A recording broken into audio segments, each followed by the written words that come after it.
Welcome back to the channel. I'm Yi-Cheng, your Mandarin teacher online.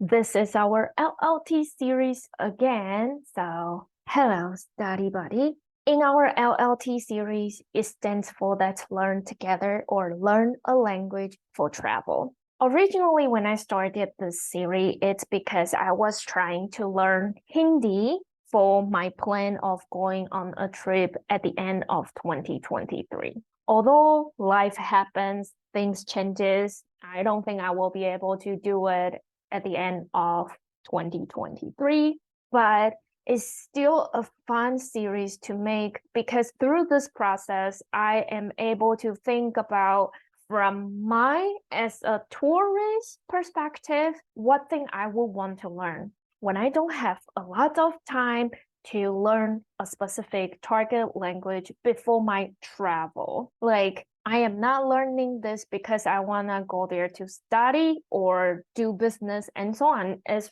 purely for travel, and I want to have a different experience with the local people using their language. That's why I'm learning the language. I think this is also a reason a lot of my students, why they started learning Mandarin. It's not because they have partner or family from areas that speak Mandarin.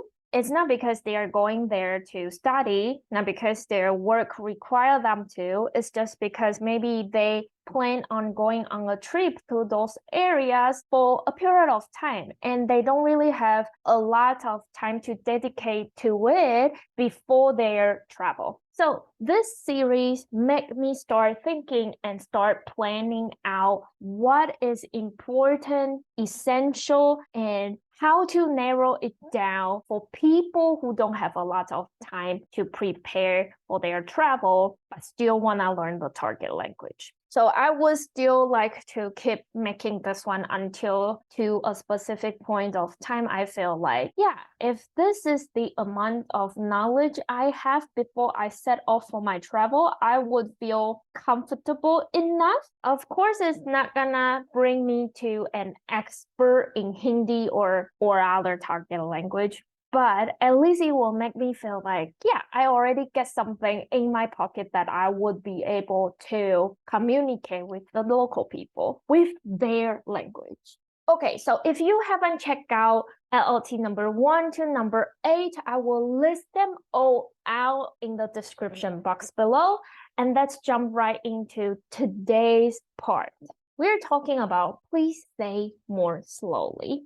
So actually in LLT number 8, we talk about you might want to ask the people, do you speak English or whatever language you are more comfortable speaking. And if they do, then maybe it will help you be able to communicate with them more fluently. But if they don't, then maybe we would like them to speak more slowly in the target language you are learning. So that's exactly in our LLT number 9, which is today's episode. In Hindi, we talk about that the word please. Actually, nowadays, they just say the English word please instead of the Hindi word kripya. Kripya. It's more like kripya. So my Hindi teacher told me that just use please. It's more commonly used right now than using the Hindi word. So the sentence in Hindi I'm learning today would be, please dikhile boलिए. Please dikhile boलिए. Boलिए is kind of like the imperative form, like say it, but a very polite way. And then please, so please say it, here is slowly. Please dikhile boलिए. How about in your target language? Which target language are you learning, and how do you say it in your target language, which will mean please say more slowly, or which is more close to how people would say it in that language? Write it down, practice it. In Mandarin, we say, please say slowly a little bit, because in this sentence structure, it will make it into A, the comparative sentence, so a bit more slowly. B, it also make it into imperative sentence. So let's look at the sentence. 请说慢一点。请说慢一点. Be careful with how I pronounce 慢一点. I do not pronounce this E character as the first tone as it shows on the pinyin system. It's the fourth tone because of the tonal modification of E character.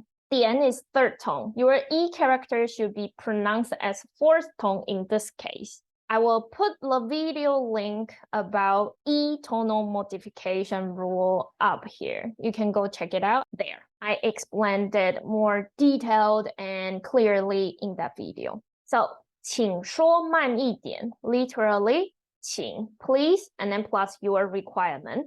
说, to speak, to say. 慢, adjective slow or adverb slowly. 一点 means a little bit. In the sentence structure, verb word plus adverb, in this case, our 慢 here, 一点, a bit. It is a comparative sentence, which is a bit more slowly. So we make this adverb into a comparative form. Second, imperative sentence form, because it is talking about do it, do something, speak more slowly. This is an imperative sentence. We plus the first one, which is comparative form for our adverb. We make slowly into more slowly. It has the speaker's request and expectation in the sentence. It's kind of like if I say the sentence, I'm expecting you or requiring you to do so. The third thing is it shows the speaker's wishes for something or desires for something in a comparative sentence form. So I'm wishing you to speak more slowly. So if you learn some like other verb, for example, you learn run, the verb to run, okay? And then you want to replace speak here, and you want them to run faster. So you learn the adverb, which is fast. You put it here. Then it will become 请跑快一点. It means please run faster, okay? So it's comparative form. It's an imperative sentence as well. And it shows the speaker's wishes, desires, or even the request or expectation in the sentence. So now let's practice one more time. Well, I practice Hindi. Please, dakhile, बोलिए. Please, dakhile, बोलिए. And then your target language with your sentence. And then in Mandarin, 请说慢一点. 请说慢一点. Please say more slowly. And this is the bonus part for our structure breakdown. Once you learn more like verb and adverb, you are able to build different kind of sentence with this structure. So that would be it for our LLT 9. Thank you so much, my study buddy. I look forward to learning again with you together in our next episode. I will see you next time then. Bye for now.